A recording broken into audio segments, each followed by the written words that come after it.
sermon.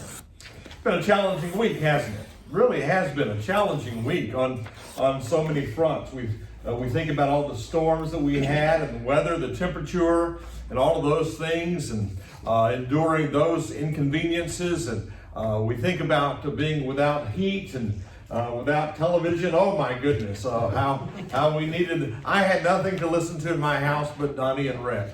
Oh, it was torment. But anyhow, we endured it and we outlasted it, and so it was a challenging week meteorologically. It was a very, very challenging week. I'm always intrigued at how the meteorologists, though, get into it, right? Boy, they just love it. They really get excited about those kinds of things, while the rest of us frail creatures of dust are out here suffering. They're at their maximum point of excitement. It's been a challenging week because of the weather, but it's also been a challenging week for me and probably for you as a congregation in light of the loss that we experienced this past week. I mean, that was absolutely devastating and absolutely shocking to me.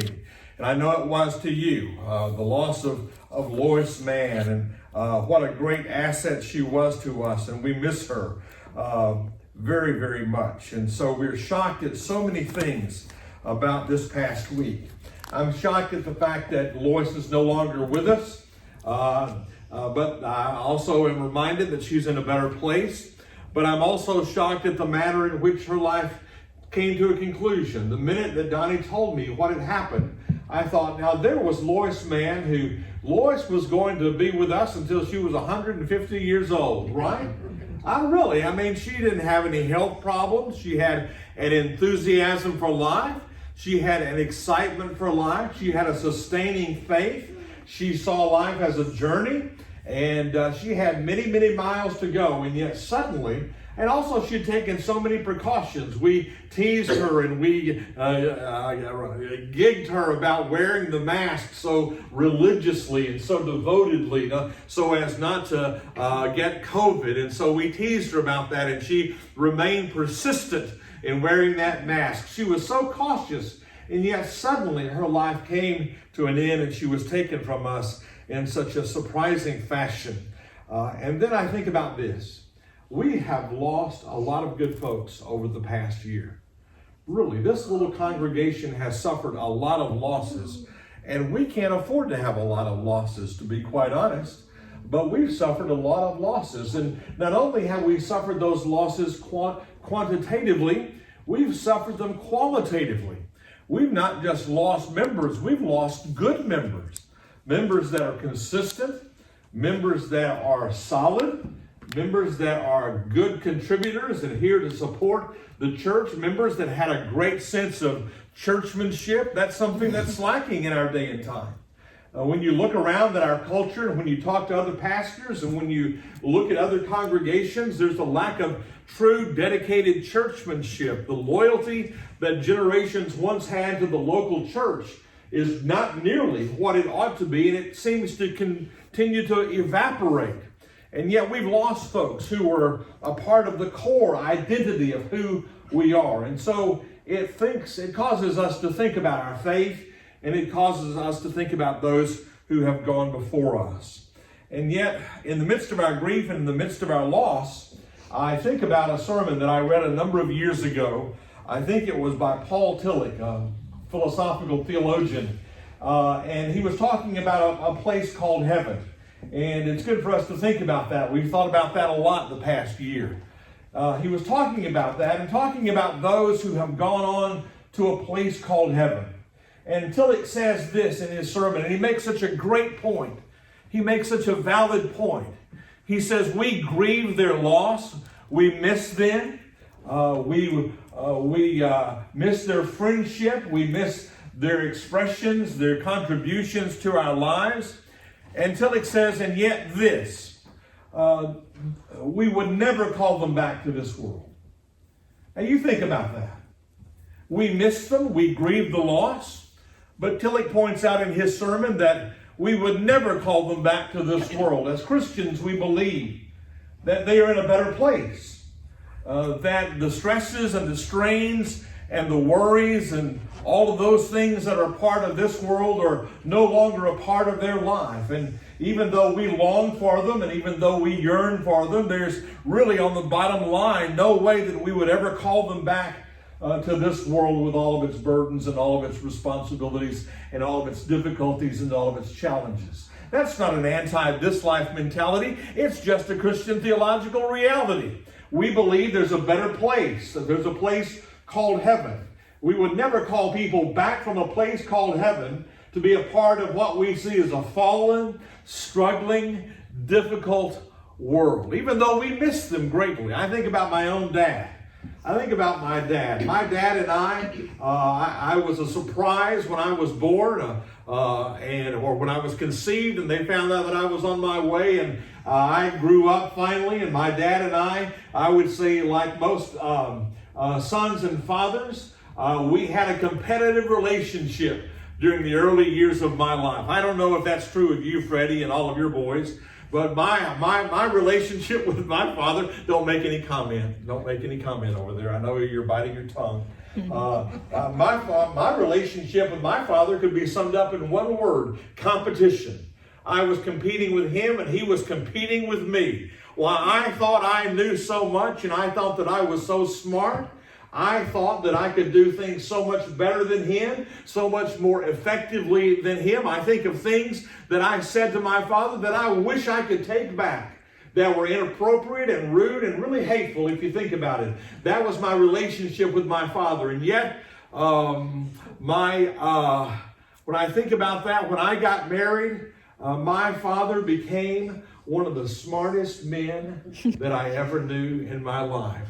He did. He became one of the smartest men that I had ever known in my life. He knew about relationships. He knew about marriage. He knew about working for a living. He knew about the difficulties of life and challenging circumstances of paying bills. My father became a very, very smart and brilliant and helpful and supportive man. I became closer to my father after I got married than I had ever been before. In fact, that was a turning point in our relationship. And then one night, it was New Year's Eve of 1979.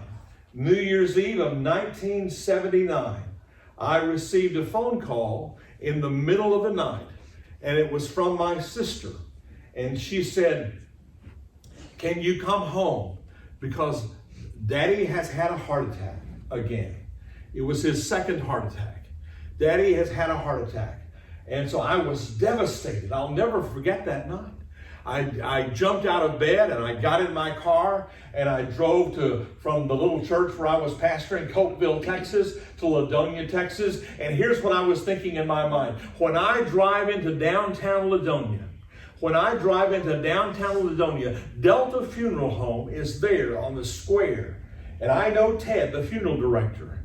And if I see the lights are on in the funeral home, when I come onto the square, there in my little hometown, I'm going to know what the outcome of this situation really is. And sure enough, I drove onto the square in my little hometown, and I looked immediately over to the Delta Funeral Home, and I saw Ted's car sitting in front of it, and I saw the lights on inside the funeral home, and I knew immediately what had happened. I knew immediately what had transpired. And I miss my father. I miss my father. Like you miss I miss my father. I miss those conversations. I miss the opportunity to apologize for things that I said and for things that I miss my father. But you know what? I would never call my father back. I would never call my father back from a place called heaven to be a part of this life today. That's true. Of all of us. We miss them. We grieve their loss. You can think of people in your life that you miss, that you grieve you would love to have you would love to hear the sound of their voice. You would love to talk with them, converse with them, find out facts from them, but you would never call them back. I think about my mother. I think about my mother and I, we were close. Oh my goodness. If you haven't guessed it by now, after almost 10 years of being with you, I was a mama's boy. Have y'all picked up on that? I was a mama's boy. My mama loved me and I loved my mama. That's what I called her, mama. She was mama. I loved her. We had good times together. We worked in the flower beds in the backyard of our house. We would go out into the backyard of the house under the weeping willow tree and around the fences, and we would plant flowers and we would turn dirt and we'd just get down in the. Can y'all imagine me working in the dirt? Can y'all imagine that? That's the furthest thing from y'all's mind. I know you bunch of reprobates, what you're thinking. How did you? Yes, my mother, she'd get me out, and we would talk about everything in the world when we're planting those petunias and planting those. We would talk about everything in the world. We talk about relationships. We talk about girls, and we talk about how to maintain relationships and how to be nice and how to be a gentleman and things that I needed to change. And we talk about those things. My mother and I, we were close, and then suddenly she was diagnosed with ovarian cancer, and she came to live with us. And I lost my mother on December 22nd, 1982. December 22nd, 1982. I miss my mother. In fact, my sister, about a year ago, called me and said, I've got something for you to see. And so she mailed it to me, and it was a video disc of back in the 1950s when I was about 2 years old, maybe 3 years old. And I was a little kid on a tricycle. It was an old video. A man and I, we lived in the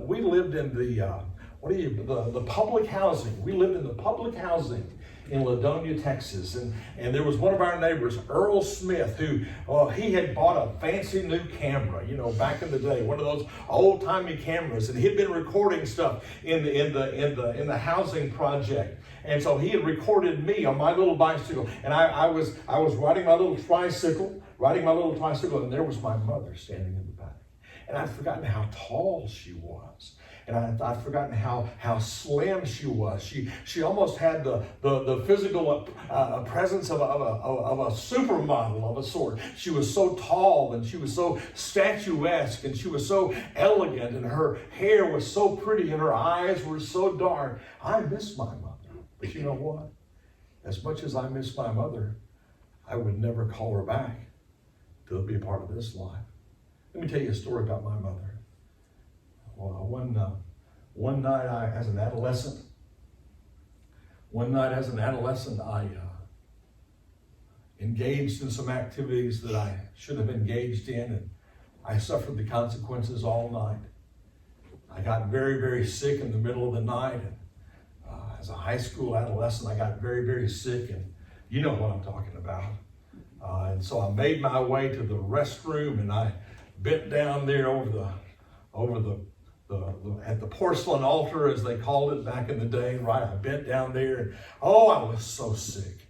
I was so sick. And then suddenly I heard the bathroom door open, and I heard my mother walk in, and she said, "Eddie Ford, are you sick?" And I couldn't even talk. I was so sick. And then she realized what had happened. She could smell it. And she took her right foot, and I was bent down, and she gave me the best kick in the seat of my britches that I've ever had in my life. I've still got the bruise till this day. She gave me the best kick, and she said, "You ought to be ashamed of yourself. You know better than that." And then on top of that, do you know what she did? I had 5 milk cows, Holsteins, and 1 Guernsey. And she made me get up at 5:30 in the morning after all of that and still milk every one of those cows and feed every one of those calves their bottles. She made me feed all the rabbits. She made me feed all the ducks. She made me put the hay out like it was supposed to have been put out. She didn't back up on me one bit. That's the kind of mother she was. And I loved her for it. I loved her for it. But I wouldn't call her back to this life. I miss her. I'd love to talk to her about how mean Donnie can be to me. I'd love to talk to her about those things. But I would never call her back from this life. You've got people like that in your life. You know, you miss them. You long for them. You wish you could converse with them, but you would never call them back to this life. Why? Because they're enjoying a place called heaven. A place called heaven. 3 things that I've said to you before about a place called heaven. I want to remind you of these 3 things today in light of the loss of our good friend Lois. We miss Lois. I miss her smiling face, but I would never call her back. I would remind you as a congregation today that heaven is a place. Lois loved that point. When I made that point in a funeral service not too long ago, Lois sent me a little text saying how much she appreciated my comments about a place called heaven. Heaven is a real place. When we think of heaven, what do we think of?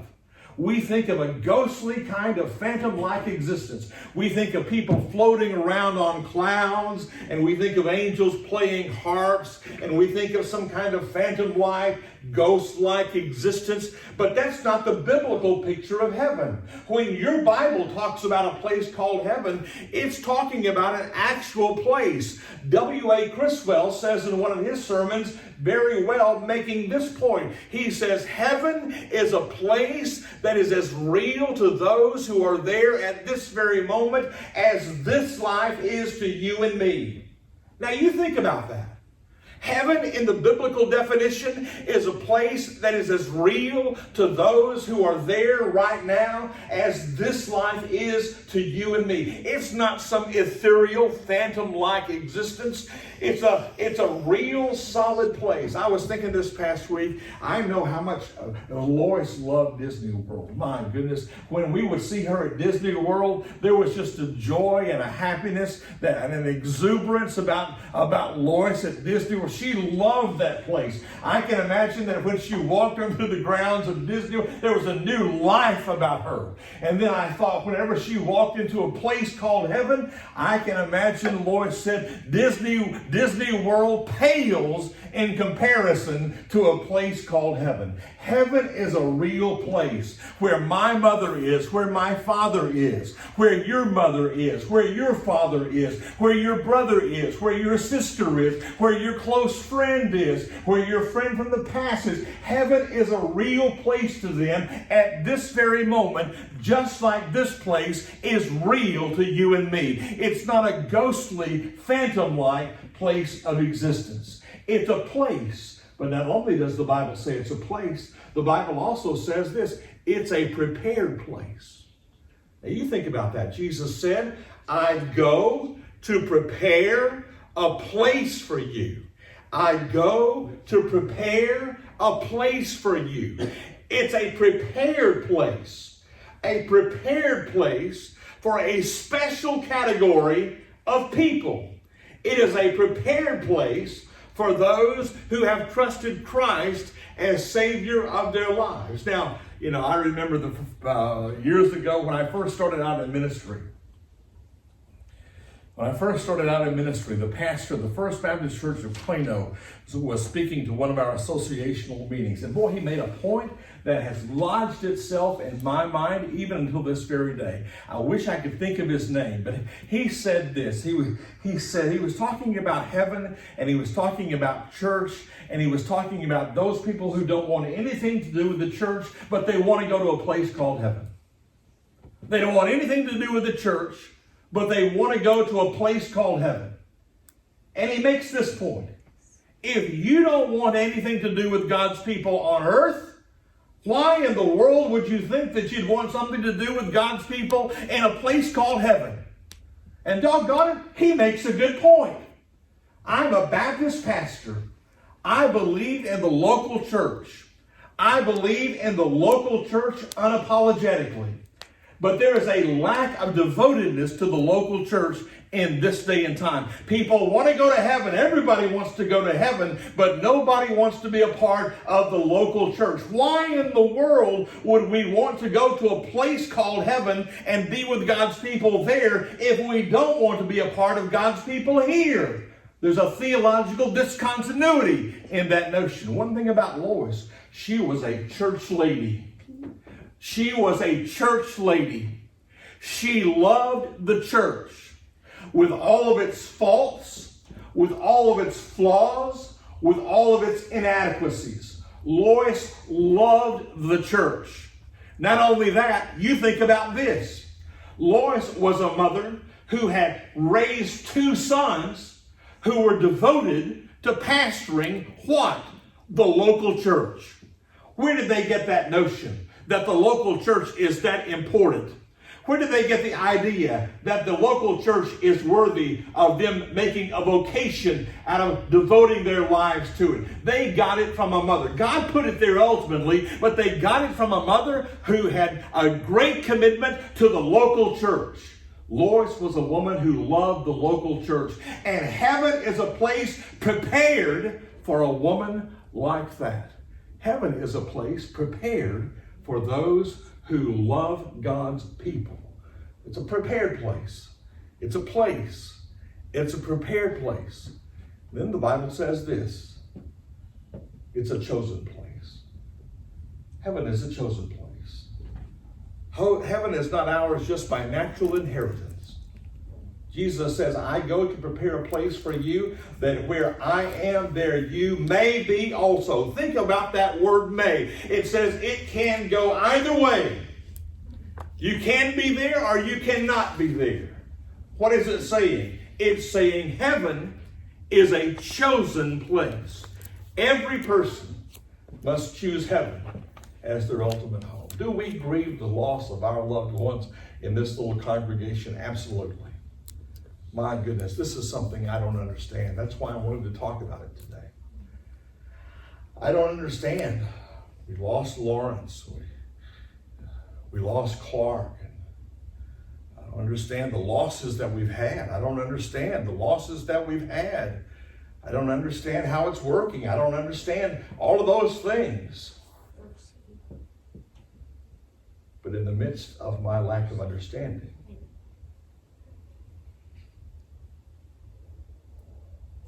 I remember these words. I go to prepare a place for you, that where I am, there you may also be. We miss her. We miss others. But we would never call them back. And in the meantime, it's up to us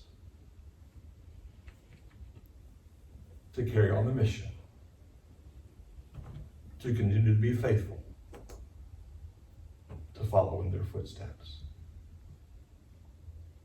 There is nothing I would love any more than seeing these pews filled. But this is a hard day for churchmanship. We can't afford to lose people like Lois Mann. But we can't do anything about some things. But there's one thing that we can do. Continue to be faithful. I wrote down the words to this hymn. It always comes to mind in times like this. Miss Eads, Mrs. Tom Eads in my hometown, always quoted this hymn.